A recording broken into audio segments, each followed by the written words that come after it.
Back in March of 2020, a landowner in Maryland contacted me to check out a couple hunting properties in order to develop a habitat plan and create some hinge cut bedding and visual screens since his woods was wide open with a closed canopy overhead.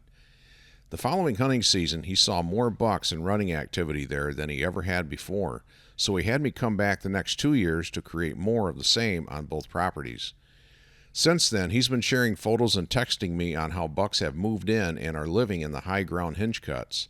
He now has 4 to 5-year-olds showing up on his cameras. Last year, he told me he bought a property in western Kentucky and asked if I could come with my good friend Jake Ehlinger so we could get twice as much hinge cut bedding and screening done. So in January of this year, he gave Jake and me a quick tour of the property so we could identify the best areas to create great hinge cut bedding and travel routes. The areas we noticed on a topo map prior to our visit turned out to be great spots where deer would naturally want to bed. High ground extending off food plots into the timber before gradually getting narrow and slowly dropping off into the creek bottoms. Deer will bed just over the edge of the ridgetop, giving them a visual advantage over the ground below and monitoring rising thermals in the morning. In the afternoon, they can bed on the downwind side of the ridgetop so they can see everything below and in front of them and smell what's behind them. For landowners with hilly properties, these can be some of the best locations to look for and build your habitat and hunting opportunities around.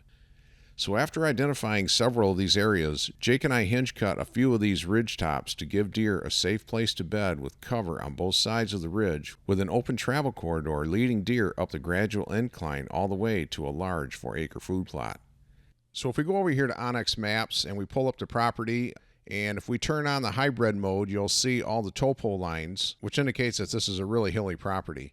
Now, one of the first things I look for when I look at a property like this is I'm looking for some of these high ground ridges that fall off on both sides. And so here we've got this 4-acre food plot, and then you can see this high ground ridge that runs out into the timber.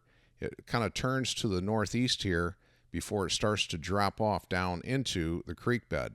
And then these deer will bed on the north side here and on the south side of the ridge as well. Here we have another one. This is a pretty big flat right here on the east side of this food plot.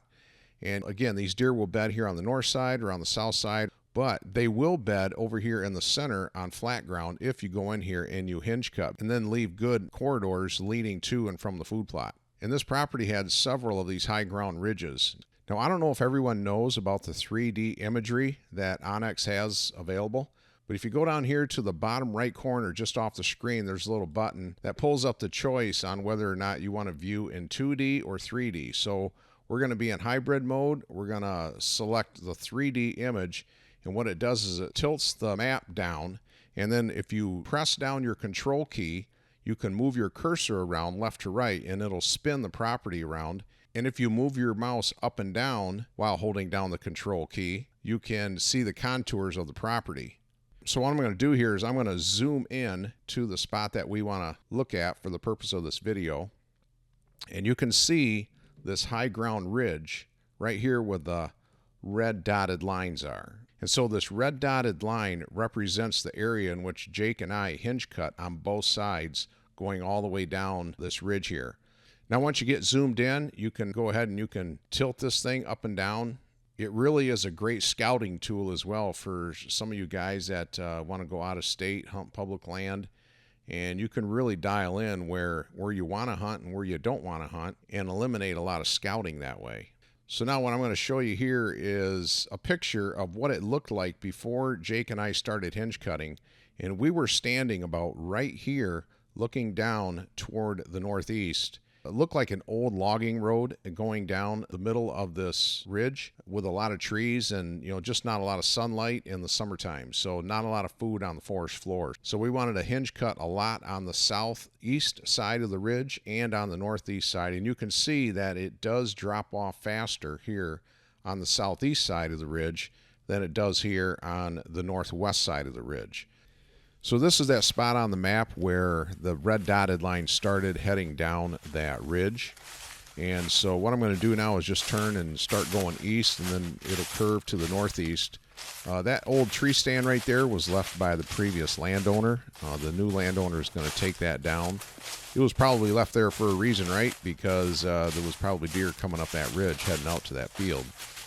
But anyway, we have a big open area right here, and because of that, we decided to put some bedding right there, not only as just to add some beds, but also to act as a visual screen to the rest of the ridge heading down. And there's a lot of beds on the back side of those hinge cuts right there.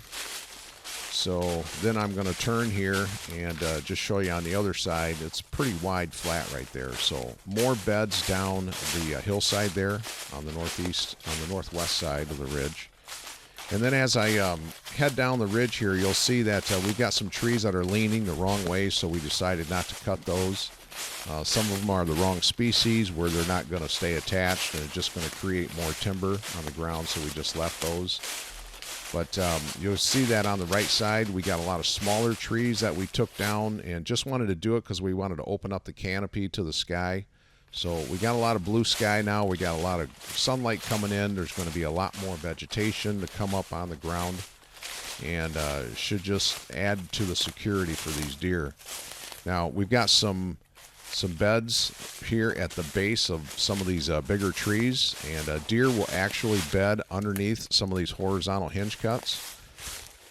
And we do rake out our beds because we don't know if there's any sticks or stones underneath the leaves, so we want to make sure that those are nice and clean. We rake out the beds, we pull out any sticks, any stones, and then the leaves will easily blow back in no time. So yes, deer will lay on leaves. And so we just want to make sure, though, that they don't have to lay on sticks and stones. So you'll see here we got a lot of small stuff that we're just trying to open up the canopy. And we got a lot more hinge cut opportunities and bedding opportunities here on the left side. So there are a lot more hinge cuts down there on the left. We've got a few here on the right, but you can see that the ridge drops off pretty fast. So you can see hinge cuts down the hill there further, and just a lot of bedding opportunity in there. And so what a great ridge for bucks to come up and scent check for doe, especially if the wind is coming out of the north. They can walk up this ridge and they can scent check any does laying in those beds during the phases of the rut. So most of the trees that we cut here were hickory, white oak. There was some maple, there was some red and black oak.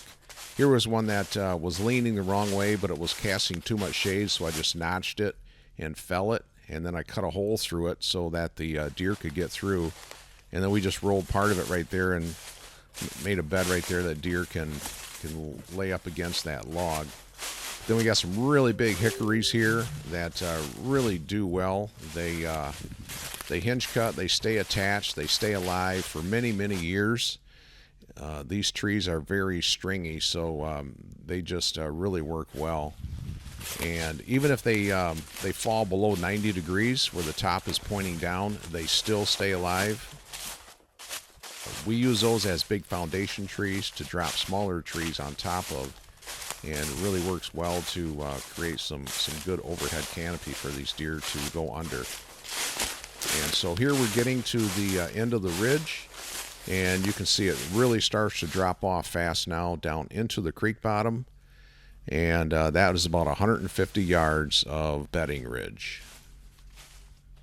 So I hope this walkthrough gives you a better visual of what to look for if you have some good topography.